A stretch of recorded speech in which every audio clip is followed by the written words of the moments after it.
What is up YouTube? It's Kingfisher745, and in this video we're going to be continuing the Spec Ops 25 task list. So with that being said, let's go ahead and jump in where we last left off, and that's going to be with the very first research. Hopefully you all recall we were researching the arcane brew in the lab, and that took us 8 hours. Fast forwarding ahead in time, we're going to click the research tab, and then the arcane brew does come up completed. So now we can buy it in the store, and more importantly, we'll get credit for finishing the task. You can now upgrade your PvP armory with this item, that is if you don't have something equal or better. But for our next task, we now have to use Nico in combat. We'll have to use her Witch Arm 3 times and her Dinah Fire 2 times. If you already have Nico, then you can go into any mission or even the simulator, which is where I'm going to complete this task. So the good thing about this simulator is you don't have to spend any resources, and it really doesn't matter how many attempts you take. You can fight as many villains as you want until you get all of her abilities used and complete the task. I chose to team her up with Cable, that way he can give her an extra turn and knock out those abilities right away. Also, I took off the counterattack weapons for my agent, that way he doesn't finish off the enemy before we're done. Other than that, it's pretty simple, however it did take me 2 bosses to finish. So this is the second fight. This time I'm just going to recharge and let Nico do all of the attacking. By the way, you can use Dinah Fire twice in one combat, even though it may backfire. It doesn't matter, it will still give you credit. Then after that ability's out of the way, you'll just use Witch Arm until the enemy's dead. Depending on who you face, you can definitely get this done in one fight. Other than that, there's really not too much else to explain, but we still have about 30 seconds left in this encounter. So by the way, as I'm posting this video, I am going into the final research of this Spec Ops. I have to say, it's so much easier being able to actually accept gifts. It's even allowed me to go back and farm a bit while still completing the Spec Ops tasks. For example, I have 2 of the Iso-saur from the Mission 2 Heroic Battle. If my gifts weren't fixed, there'd be no way I'd be able to do that. And I most likely would miss out on the weapons as well as the Iso-saur this time. So thank you PD for fixing that. And yeah, I'm pretty sure they're listening. Also, for any players who may not be that lucky, I think I speak for us all when I say please give us another way to get those Iso-saur. That is, after this Spec Op ends. It would be greatly appreciated. And now there you have it, task number 7's complete, so now we can move on to task number 8. For this one you have to fight 5 PvP battles. So you don't even have to win, you just have to fight 5, and you're going to do this in practice. Well, actually a new tournament's going to begin very soon, and it may even be started before this video is posted. So simply go in and fight 5 matches. Win or lose, you're going to get credit. Unfortunately for my final match, it appeared to be against a much weaker opponent. But this agent was very highly ranked, so I'm not sure what happened here. Either way, we're going to use our World Breaker and Magic combo. Since our agent kicks it off, we'll just go ahead and exhaust the enemies, then use the signpost and pass.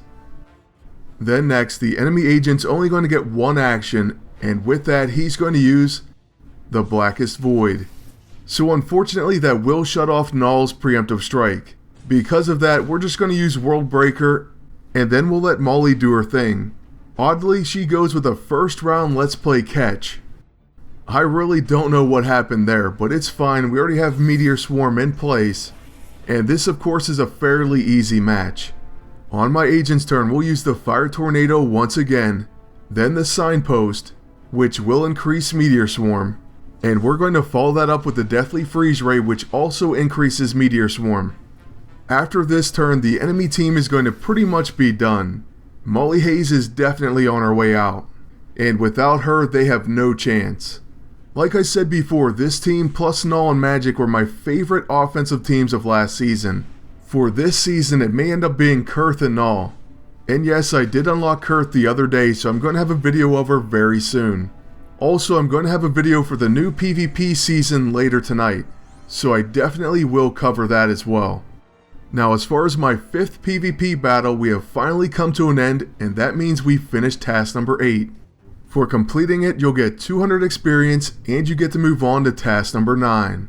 Hopefully this one pops up done for you because you have to get 2 stars of mastery in mission 1. As long as you scored pretty decent on the mission, which shouldn't be too hard with the runaways, then you should already have 2 stars in mission 1. Once you've done this, you'll get 100 experience, and then you can move on to task number 10. This one has an amazing name, the Hellfire Club, and truthfully sometimes I want to call them that as well. But yes, for task number 10 you have to defeat 10 Hellfire Club grunts, even though it says 5 in the bottom part of the description. Trust me, it's going to be 10. Now in this encounter that you're watching right now, we actually found 5, and we already had 5 or 6 defeated at the time. So let's go ahead and knock out the remaining Hellfire Club members. Oh, and another cool thing about this fight is we're using Carolina and Victor, the upcoming PvP reward character. Together they make quite a team.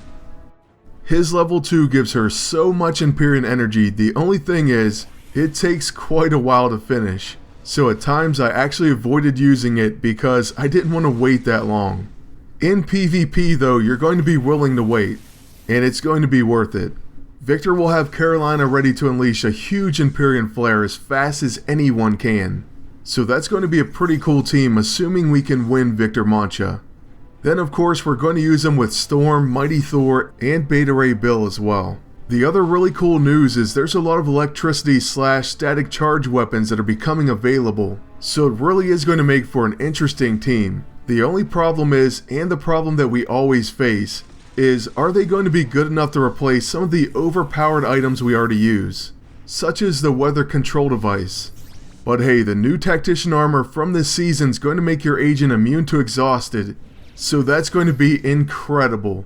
Then the debuff part of it is also amazing. So yeah, it's going to be a must-have, and we'll take a look at that later on. It'll be sometime this evening after the new season launches. It should be an exciting and very competitive season just for this suit alone. Now as for the remaining enemies, they're almost done. And then for the next task, I can tell you it's going to be our second research. So other than doing 5 PvP matches, this one was a little bit shorter than part 1. The next task set I think is even a little bit easier, but I can't quite recall everything. Still, I'm going to get that part up as soon as I can, and I know we have more Chapter 8 stuff to do, and plenty of PvP footage and new characters to show you.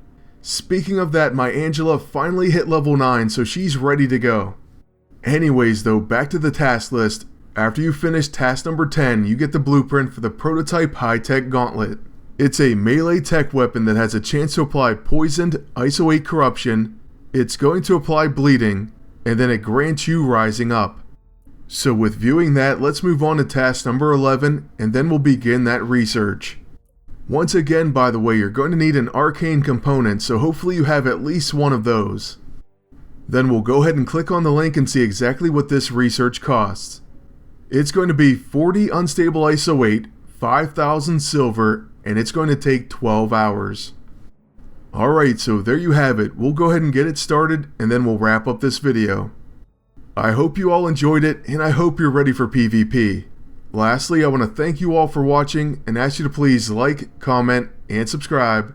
And until next time, good luck, and take care.